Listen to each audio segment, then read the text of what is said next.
Hello everyone. It's been a while since we've done a live with Autocar session, but I think I'm really happy to have a really special one today because we are joined by someone very special, Dr. Pawan Goenka, the head of Mahindra and Mahindra, and he's really been the driving force of Mahindra for a long time. And today we're going to be talking with him a little bit about the nostalgic part of Mahindra, the brand of Mahindra, the DNA of Mahindra, and what a lot of you want to know about also is the new Thar. Because clearly the Thar embodies the kind of DNA of Mahindra, which we're going to be talking about, as well as some of the other products. There you are. Welcome, Pawan. Thanks for joining us and talking to us. It's been a while. You're looking very fit and well, I must say. The lockdown and this whole crisis doesn't seem to have, you're looking quite fresh, fighting fit, I would say. Well, look at you also. Nice beard, salt and pepper. So getting more and more white and gray. So, yeah. Good to talk to you.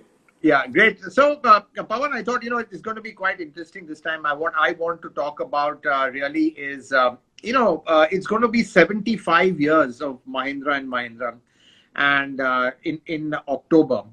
And, from 1945 to now, the company, I don't think the founders could ever have dreamt that the company would metamorphosize into what it is today, which is quite global. It's quite international, so many acquisitions going down the electric route.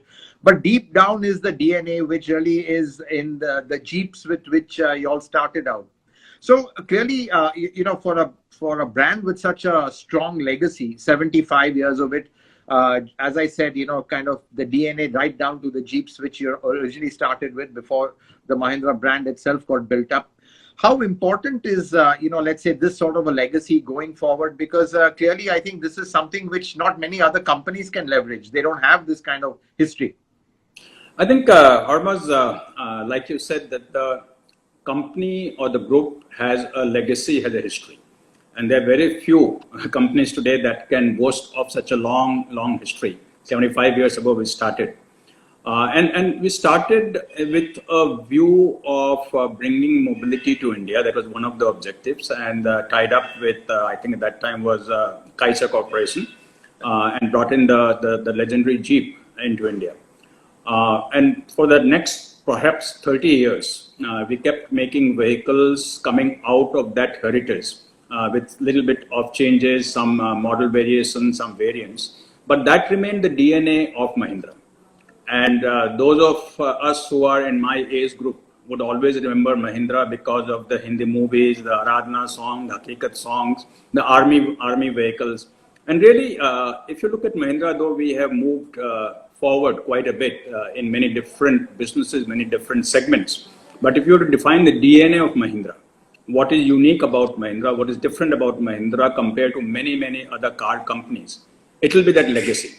And that's what really we're talking about. That legacy, even though in terms of numbers of vehicles sold today, with that kind of heritage is not very large. But that is Mahindra. That's what Mahindra is all about. So, clearly you're looking at it. I think it would be fair to say that you have a stronger legacy in a way of the Jeep than, in a way, the classic Jeep itself. Because, even Mahindra generically was known as a Jeep in those days. So, do you think that kind of legacy of being a kind of rural player to a certain extent, the toughness, the fact that it's, kind of served deep into the hinterland for decades, that's something which has really given you a lot of strength today? Just looking at the network and the fact that, you've got something like the Bolero, which is very, very enduring. And surely the Bolero is also drawing from that legacy to a certain extent. So, I guess Mahindra has several compartments. There's a compartment about the rural India, the what value we have added to the hinterland, and of course how hinterland has adopted and adored Mahindra for a long time.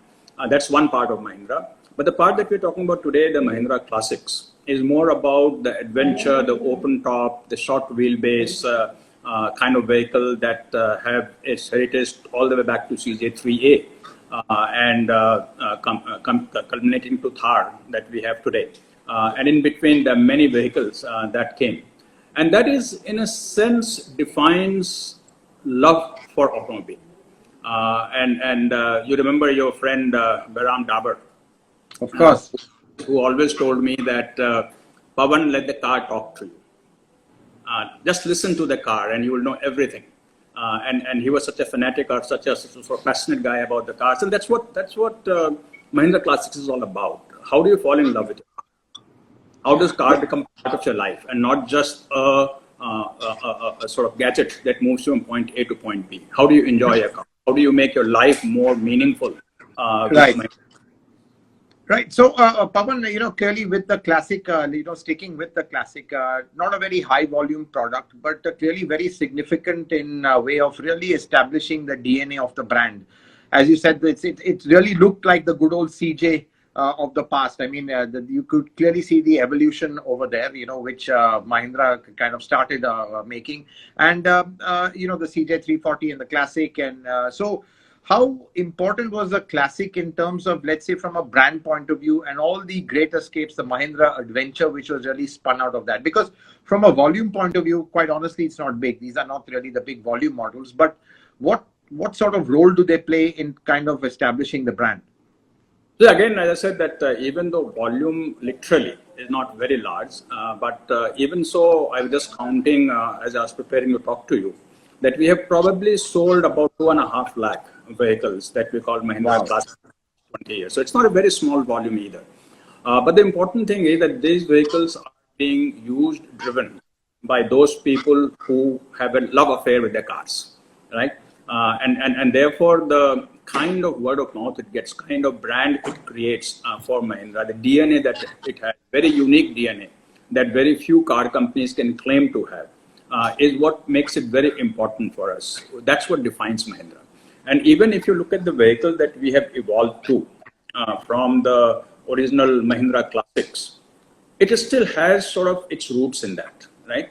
We are still one of the manufacturers that believes in frame vehicles, though it's not a very sort of in thing these days. But more than half of our vehicles that we sell today are frame-based vehicles, and the frame actually came from the old MM540, and you will still probably find few parts that are common with MM540. Right? If you look at the way we have our suspension, there's a lot of commonality between it. All our vehicles are designed, even if they're two-wheel drive, they're designed to sort of go in the rough and wide, right? And if you go to sand dunes, many of our two-wheel drive vehicles can negotiate the sand dune reasonably well. So I would say that in terms of defining brand, defining what Mahindra is, and connecting our customers to the brand, the Mahindra Classics play a lot bigger role than what the volume would indicate. And right. Even the live young, live free, the slogan that we have had for quite some time as our brand definition. Live young, live free is nothing but Mahindra Classics. It's coming from there. So really everything is woven into it. As the taste of the customer changes with time, we have to evolve the product. But which product has lived in the memory of people for 70 years in India? Right. Name one that has lived in the memory for 70 years. Yeah. And our CJ or MM540 or the Mahindra Classic are all sort of, in some sense, immortal products, even if they're sold in small volumes. So, Pawan, that's very interesting, and I like what you said about the ladder frame. With sticking with the Mahindra Classic and the sheer legacy it has, which again really goes back to the roots of the company. So, is it fair to say that body on frame is something you all have persisted with? Of course, you have a monocoque, let's say, line as well. But I mean, three things: body on frame, a huge ground clearance, and possibly four-wheel drive. I get the sense that you all will never abandon four-wheel drive. You'll always give that as an option. It's part of the DNA. I mean, ranging from the classic, where in the old-fashioned way you'd select, low gear and just climb up anything. So, is it fair to say that the body on frame, high ground clearance, and a four-wheel drive option will remain and be part of your offering even going forward in the future? I definitely think so. Body on frame we will never give up on. Four-wheel drive will never give up on. High ground clearance we will never give up on. Having said that, we have to live with times, and as the customer requirements, customer taste changes. We have to give those kind of vehicles, otherwise we'll become a small niche player. And therefore, we have to kind of keep both the heritage of Mahindra Classics and the modern monocoque, all comfort, almost car-like vehicles that we call SUVs also have to remain. And you would have seen that we started evolving towards that in about 10 years. And today we have a very good mix of products that will have its legacy going back to Mahindra Classics, and also vehicles that are modern vehicles in terms of monocoque design, front-wheel drive, and so on and so forth. Yeah, so that's obviously, I think, you have to move with the times, as you said. But the other thing which is moving with the times, which I want to talk about, is engines and powertrains. Again, going back to the classic, having a petrol was unheard of in that time. I mean, it was a naturally aspirated, high torque, high capacity, low revving diesel unit, which had that lugging power, which kind of created the whole aura around the off-roadability. So I think in terms of let's say powertrains also, obviously torque, high torque at low RPM, that's very, very much part of the classic DNA. But moving forward, you kind of evolved to producing now state-of-the-art petrol engines as well. So just a little bit on the powertrain journey, through the years as well. Yes, Harman, this is a very interesting topic, and in a way we are coming full circle. You may recall that the Mahindra Classics used to have that old petrol engine called, I think it was called Hurricane. Hurricane, that's right. Yeah, that's right. You have probably driven one of those vehicles. Yeah. But it was a diesel. It was a diesel adapted to petrol. To be honest, not really a great engine. Very thirsty. And later on, we brought in the tractor diesel engines into Mahindra SUVs, Mahindra Classics. That's right. The NEF got refined with NEF, with MHawk, and now we have MHawk 2 almost ready to bring out. And that MHawk 2 diesel engine is about as modern a diesel engine as you would see anywhere. But the other part of the story is the petrol engine. As we are sort of migrating towards petrol engine for the reasons of environment and also the reasons of cost, because of very high cost of meeting the emission requirement, Mahindra has prepared itself quite well for the petrol transition. But one thing that we have tried to maintain, Hormuz, because we do come from the diesel DNA. And as you said several times, that the diesel DNA was low end torque and that sort of oomph of getting started. And that's right, turbo petrols. Yeah. Therefore, very important for us to meet the performance of diesel on a petrol. And if you look at our petrol engine, the new engines that are coming out, the 1.5 that we already have, I think we have amongst the highest low end torque for a given displacement in a petrol engine in India. Of any, I'm making that claim not having really checked, but you can confirm that. But I think we'll probably have the highest low end torque for a given displacement of any petrol engine, and that gives a feeling of performance of a diesel engine, the taking off that you want to see in these kind of vehicles. It's very important, and I think we recognize that soon enough that this will be the requirement, and started working on it almost 4 years ago.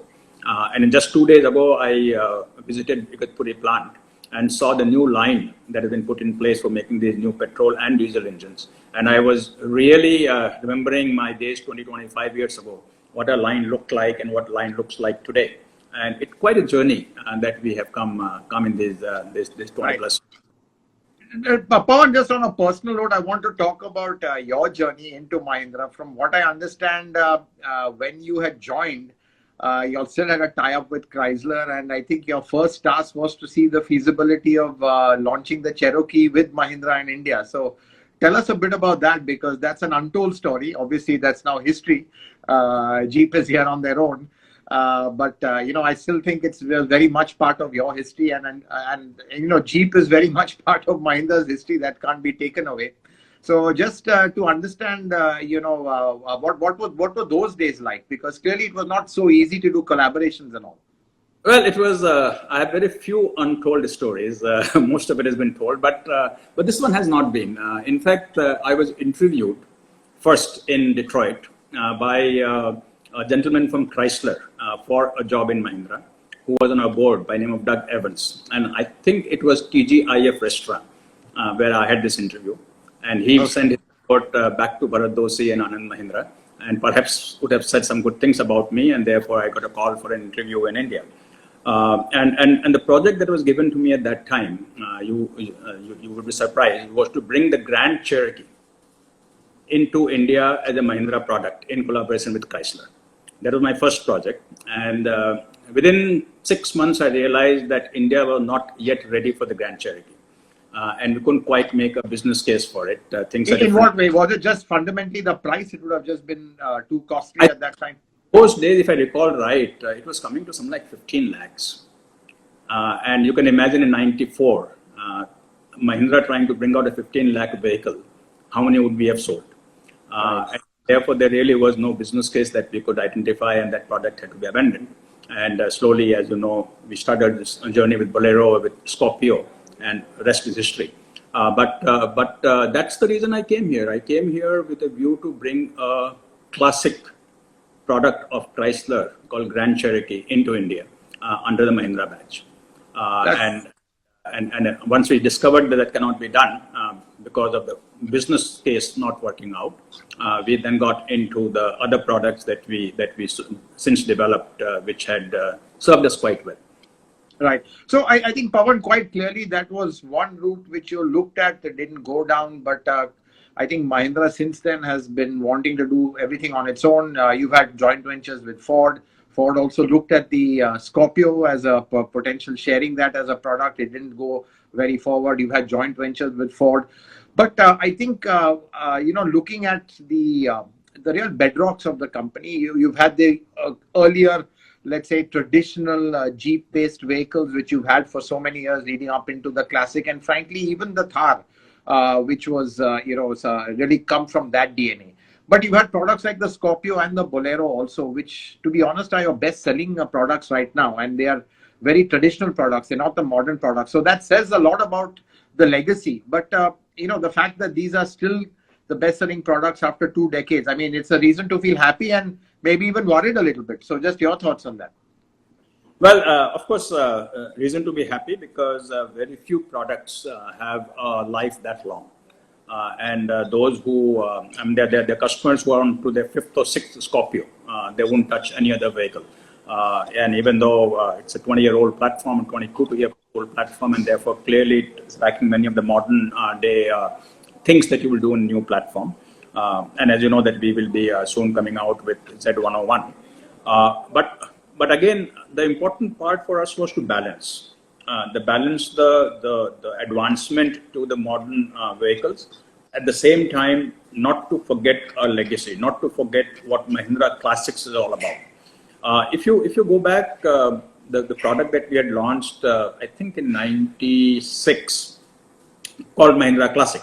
That was the name of that product, which came out of I think CJ something, CJ3BO.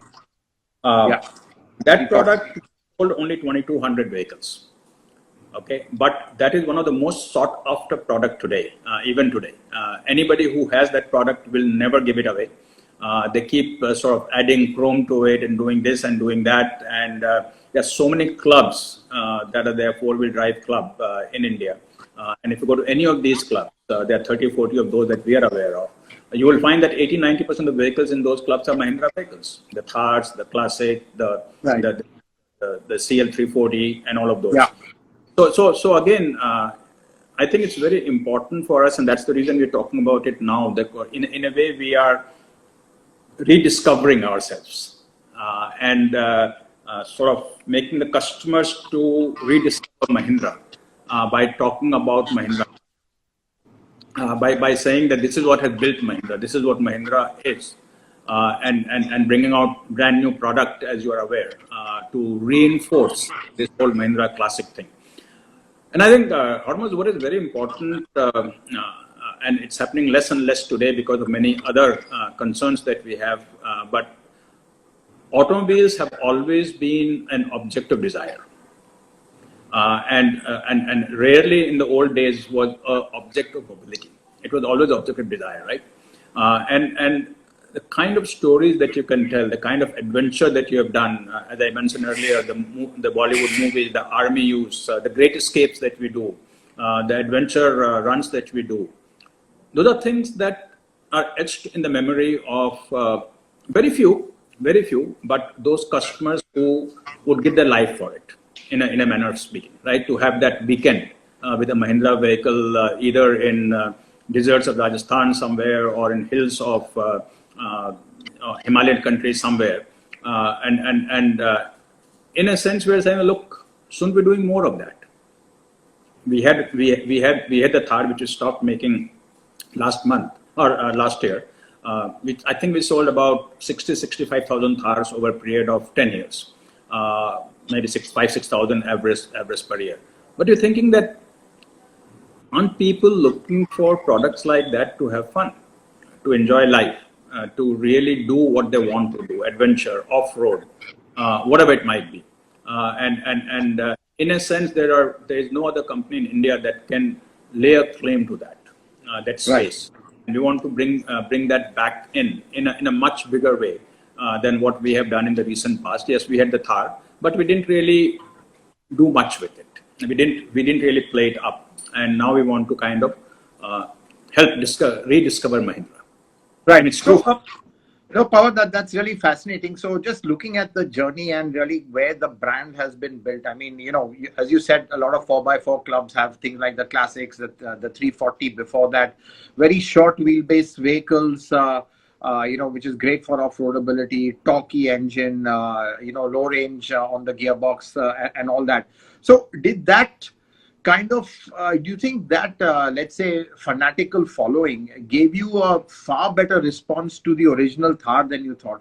From what I remember, you never expected to sell as many Thars as you did because even the Thar wasn't really a car with a broad appeal. It still had its limitations in some of the creature comforts, two-door, soft top, all that sort of thing, the kind of things which would keep it a niche, but it wasn't that much of a niche. So did that come as a surprise? The fact that you sold more Thars than you expected to? It did come as a surprise. We didn't expect to sell this many, and it was really meant to be a niche product because we needed to continue our legacy of Mahindra Classics. But I think there are several things that played a role in it. And one of the ones that you are very familiar with and attended many of those are the great escapes that we do. That's right. Yeah. I remember going on the first one. So, okay. Yeah. And I was there on the first one too, but I didn't know you at that time. Yeah. Started in Bombay. That's right. So the great escapes really makes those who go there, attend those, to really realize what fun one can have with a car. Yeah. And Mahindra Classics now is all about, as I said many times now, to love your car. Yeah. And make it part of your family, make it part of your life. Right. And that's the reason we sold many more. But like you said, that the current Thar, the one that we just stopped making last year, didn't have many of the creature comfort. It still had many things that we had stayed with from the original 15 years ago. And what we had to do was, if we really wanted to make Thar a mainstream vehicle and not the third or fourth or fifth vehicle in a family, we had to bring in all the creature comforts, right? All the modern day amenities, as you may call it, and yet maintain the DNA of the Thar of Mahindra Classics. And what we have to do is, for the first time ever, I think we are launching a product which is completely ground up design. Right. Other than few bolts, probably nothing is common with the outgoing Thar. A completely ground up design, brand new platform with brand new body design, brand new everything, and a brand new engine.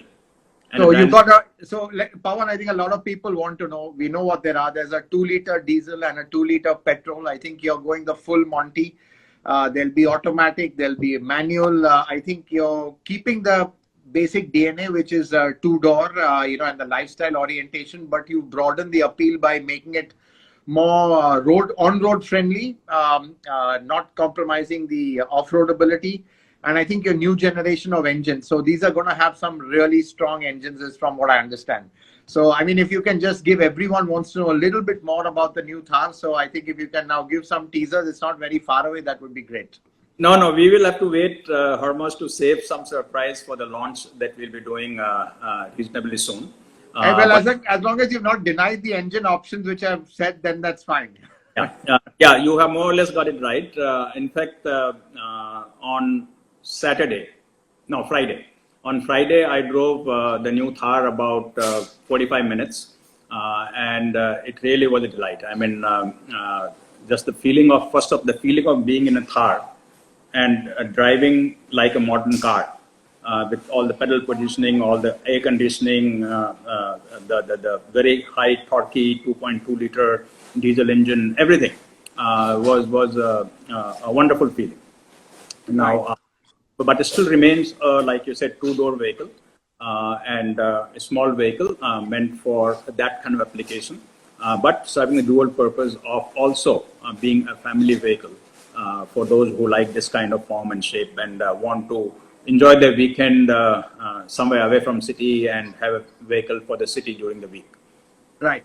And Pawan, everyone wants to know some time frame on the date. I know it's very difficult in this coronavirus time. So could we say September, October, around Diwali time, or is it hard to say with given the lockdown restrictions that, it's hard to pin a date on this? Well, let me just say that we are working towards the time frame that you have mentioned. Okay. And whether coronavirus will create some kind of dampener, we cannot say right now. As I told you that I drove the vehicle last Friday, we have already made several dozens of vehicles on our line. Everything is ready to go. Just the final touches. And the final touches sometimes, because of coronavirus, could end up taking longer than we had planned. But that's the roughly time frame that we have in mind. Pawan, one issue which I just want to digress a bit is, we've a lockdown in the Pune area has been announced, and that's where ARAI is for certification. So clearly ARAI locked down for about 10 days. Now everyone's got programs there, validation, certification. Is this lockdown in Pune from an ARAI standpoint, could it potentially delay launches? Because obviously the whole certification process gets halted for this period, and then it kind of cascades. Well, I don't think ARAI would be on our critical path. So you've gone past that, yeah. Yeah, we have enough time to do that. There are a lot of other things that we need to put in place before we can start selling the vehicle. And the vehicle has to be perfect. They cannot be compromised because this will be in a way a hello product for us. Right. Product that connects to our roots. Product that connects. First time ever, we are launching a Mahindra Classic on a brand new platform. First time ever. So I mean, that's a big statement that first time ever we are launching a Mahindra Classic on a brand new platform. Well, so that really is something to look forward to. But Pawan, before I end, I just want to come back to the whole. I have a couple of questions for you before you end. Sure. Yeah, of course. Happy to answer them. So Hormuz, you probably have had exposure to or enjoyed the Mahindra Classics even longer than I have, because you started as a rally driver. 1988, I took part in a big event. You drove one of these vehicles in the Himalayan rally. That's right. Does it sort of bring some memories to you? Absolutely. I mean, for me, it was probably my I used to rally quite regularly in a very intense 10-year period. And 1988, I was a works driver for Mahindra along with Farhad Batina. And we had the good old MM540. But what we had was a 2.5 liter Mitsubishi engine, which was actually a petrol engine, which they used to export to Iran. And that's what we had, which gave us a huge edge. Obviously, the car had to be tough enough to cope with the kind of pounding it took. And I can tell you it took a huge amount of pounding, because we would not lift off for everything. I mean, there are shots of the cars in the air, landing on its nose, everything. And in fact, just to tell you the kind of beating it took, we had a sticker which was stuck across one of the panels. And when we landed, the sticker tore, because it was slightly separated, but there was no damage to the chassis at all. the body kind of bent a bit, and the sticker in the middle kind of tore with that. But absolutely, it was amazing because we had no real reliability issues. And I remember the drive we did, and I still have that timesheet. We did Leh to Srinagar in 6.5 hours. At that time, it was actually Sonmarg, but a little outside Srinagar. They shut the roads for us. So 6.5 hours a journey, which would normally have to do overnight in Kargil. So it was amazing. And so that was been my experience. And then I've really enjoyed the Great Escapes. And in fact, I want to take this opportunity to also say that I think, the Mahindra Adventure, I think has been just something fantastic. I think Vijay and his team have done an amazing job on that front, really building the brand. And I think I've enjoyed so many of the Great Escapes. And that's why, Pawan, I want to ask you, I think Mahindra Adventure as a kind of a unit or a division, which no other manufacturer has managed to build with this kind of passion, and it's a brand in itself. I hope that's going to be a strong part of, let's say, the push in kind of maintaining the passion and the kind of connect with the classic brand. Well, the fact that we are talking about Mahindra Classics right now clearly shows our sort of commitment to Mahindra Adventure. And Mahindra Adventure and Mahindra Classic are almost synonymous. Right. You cannot have one without the other. And say that the key point here, Hormuz, is that how do we bring the pride and fun of owning a car, bring it back? Somewhere it is lost in all the various things that we talk about these days. How do we bring it back? And it is a humble effort to kind of present that opportunity to the customers who would like to see car as more than just a mobility device. And I think what we do with Mahindra Adventure is not about any kind of commercial benefit to us. It is about giving that opportunity to our customers to enjoy life. What we're doing with Great Escape, same thing, right? We do a lot of these Thar rallies separately. We have some trophy that we give out. We have Igatpuri. I don't know if you've ever been there, the Igatpuri four-wheel drive. Yes, I have. It's one of its kind. We bring 500-600 people there every year. We started bringing 5,000-6,000. And that facility is really fun. I mean, if you go there once, you would want to go there again for sure. So these are all our efforts to try and make automotive interesting. Okay, with a classical Mahindra classic vehicle that we're bringing back in a totally new avatar, and bringing in the old memories that we have had with these vehicles. Right. So Pawan, on that note, what I'd like to just end with and get your thoughts on is clearly, I think, post the pandemic, post the coronavirus, I think things are going to change forever. But one gets the sense that you will have one group which is using mobility just to get around, and that's where the electrification play will happen. But there will still be a strong core of people who just want to get out there, enjoy the outdoors in a safe manner. In fact, a Great Escape is you're naturally socially distanced or even isolated because you're not in a big group. You're there in the great outdoors. Do you see this as an opportunity as well, that there will be more people wanting to kind of pursue this sort of lifestyle on wheels, especially after what the whole world has gone through, in a way of just finding a release or an escape, to use the Great Escape as a euphemism? Yeah. Well, we obviously believe so, Hormuz. The jury is still out on which way the world will turn, and there are various theories that go around. One of which is that people will not want to share vehicles, and everybody will want to own their vehicle. But that's a separate issue. The issue here is that will customers or users want to use their car to go to escape, like you said, right? And I think if you were to look at what are going to be the modes of entertainment, modes of enjoying life, this is one mode that does not have to slow down because of coronavirus. There are many other modes that will slow down because of coronavirus. You will not want to be in a crowded place, right? You will not want to go and attend a party with 500 people. But to go out in the wilderness with your family, friends, in a small group of people, completely out in the open where coronavirus doesn't reach somehow, will be the kind of thing that I think people want to do more of. I don't see a reason why not. I don't see any reason why not. We just need to make sure that there is an affordability in there. It does not become a tool only for a few. Doesn't become a toy only for a few, and we have to make it affordable, accessible, which doesn't necessarily have to happen with ownership alone. Right. We're able to do shared ownership, Or not subscription. ownership, Or even a subscription. Yeah. Yeah. subscription ownership. And I think these kind of vehicles could be natural for a subscription ownership or a fractional ownership.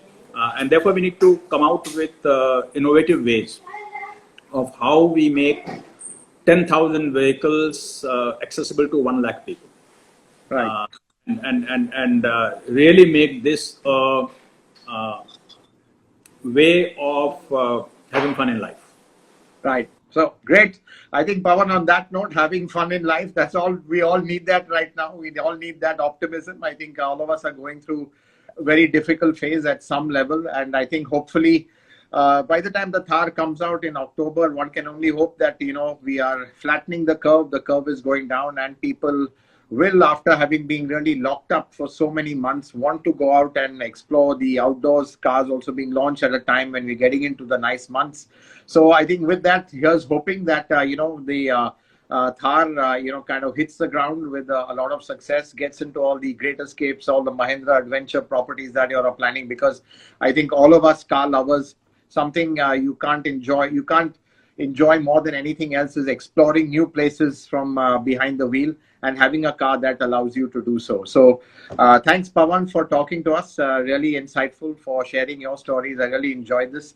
More a conversation than an interview, but that's how it always is with you. And, loved your frank insights as well. Thank you so much. Interview? I thought it was a conversation. Sorry? Was it an interview? I thought it was a conversation. Well, it was supposed to start as an interview, but it just ended as a conversation, as you always have one here.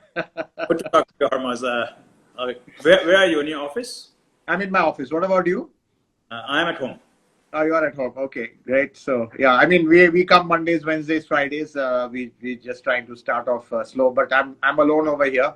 There's just John outside. That's it. So I feel quite spooky. In fact, it's more depressing being in the office because no one's here. I think, better be at home and safe. Take care. Yeah. Thank you. Thanks for that, Pawan. Enjoyed that. Thank you and stay safe and see you soon. Bye. Bye-bye.